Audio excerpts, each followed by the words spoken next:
just like the island mutations on the um, elephant species that was on the Catalina Island that got isolated. Right. Yeah. They When get the waters smaller. rose at 11,800 Yeah. years ago, Catalina you could use to walk to, Right. okay, or just walk across a muddy pond, Yeah. okay.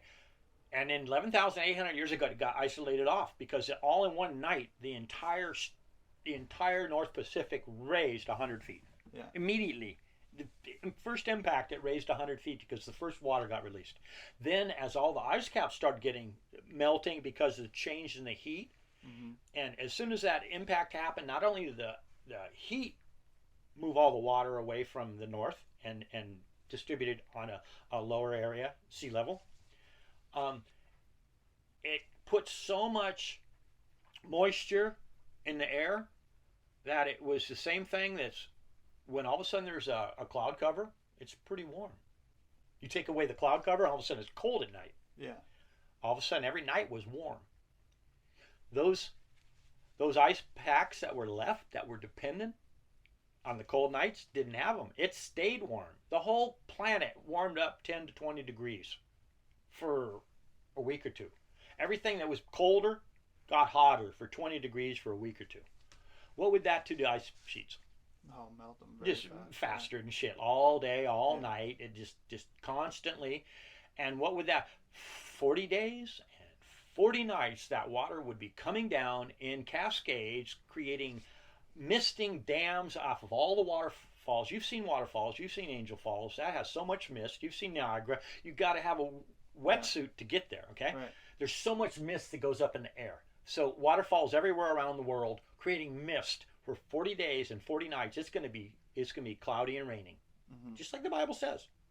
Not to mention the impact itself. Well, a bunch of the stuff fact in there. that in 40 days and 40 nights, every trace of civilization, since we were a seafaring civilization, we weren't a mountain clinging civilization. That was hunter gatherers still. We were the seafaring civilization that went around the world. Okay? Mm-hmm. This is the only way we could have been everywhere we were, with all the little handholds on all the megalithic structures that prove that we had a culture that existed around the world, because the same thing Mm-hmm. were used. You know, if we have things that we use in America today that you don't find anywhere else, and you find them in some other culture, we know America's been there. Right. So that's exactly what we're seeing. Okay. Okay. But America, in one day, we're the one that got hit. All right. We're the one that had that huge ice sheet. We're the one that an entire continent was flooded.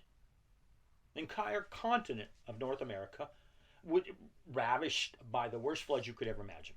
Okay, so much silt was run down. No civilization wouldn't have been buried in North America. In South America, it looks like it got shook to pieces because all the megalithic civilizations were shaken down. And then the Incas came along 5 or 8,000 years later and built these little fucking crude stuff on top and claimed them. Yeah. So something happened catastrophic 11,800 years ago that made one civilization that was far advanced from the next civilization to come along to disappear. Yeah, the megalithic. And at the same time, yeah. we had 300-foot sea level rise, Yeah. which today would wipe out 90% of our commerce. 90%.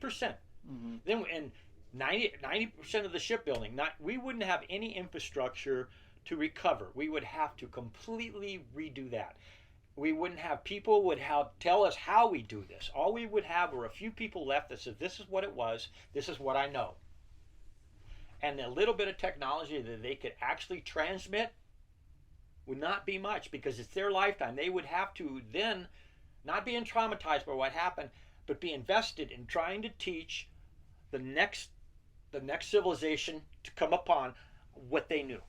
And I don't see anything coming about. What's the argument? Because obviously there's an argument to all of what you're saying. I mean, besides like the religious fanatics, but like, what is there? What can there be an argument? Is there any argument? Because I No, think there's mainstream science. The mainstream mainstream says they grabbed cobblestones out of the rivers, okay? Which we would have hit thousands and thousands and thousands of these stones that they hit, and brass chisels. We would, if they made this much shit with that crap. Where is it? Where is the stones? Where are the broken stones? We don't find them anywhere. Where are all these knocked out chisels? We don't find them anywhere.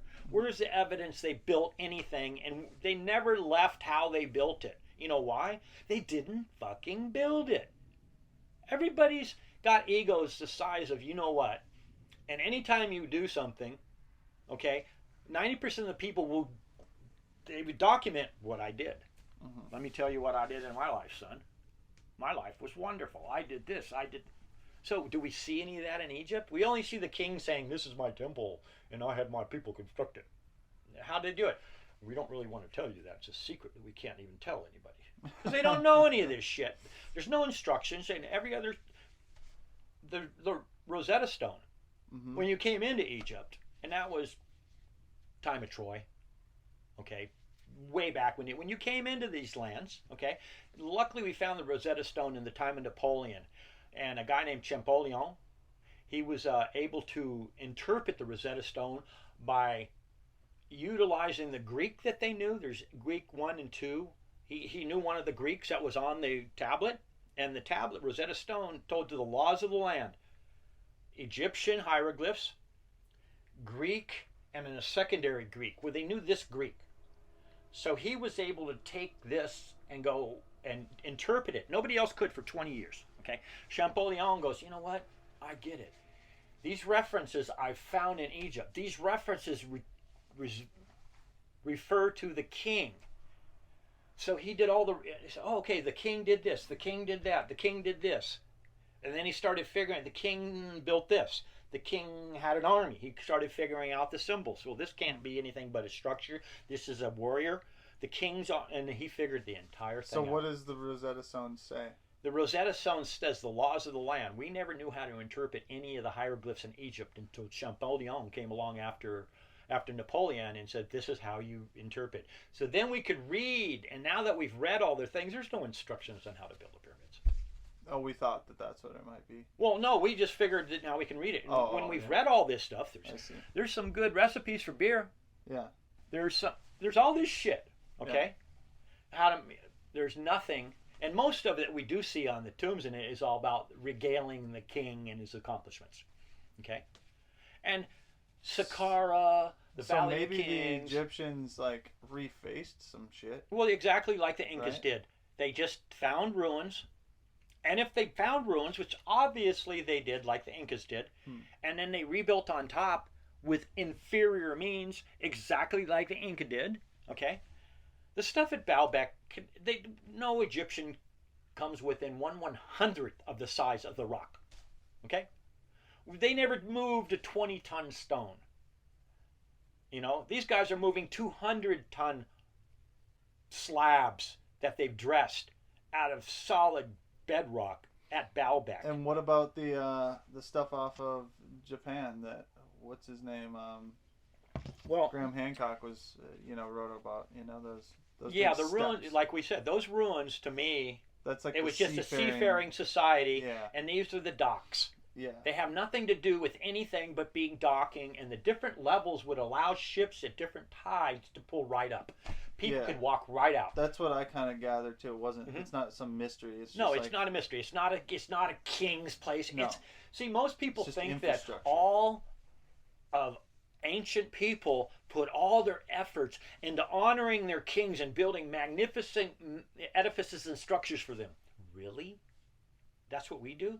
We usually build edifices and structures for mankind. So all that effort, if that was an edifice or a structure for mankind, not an honor of a king, what it would be used for? Obviously for docking. It's a no-brainer. So let's get past that. The Bimini Road. There's a road right across the... Well, yeah, because if that had a civilization on it, and it was built on a sand atoll that was way above the water, kind of like other things, Hawaiian stuff, and all of a sudden it sunk, what do you fucking think would be left? Right. A Bimini Road. Those sandstone blocks put like that, they're huge. They're 100 tons. Who put them there? Oh, it's a nice road under 100 feet of water. 100 feet of water, so let's do the math. So it would have been 100 feet above water before 11/8. Right. When all that water was up in the ice caps everywhere around the world.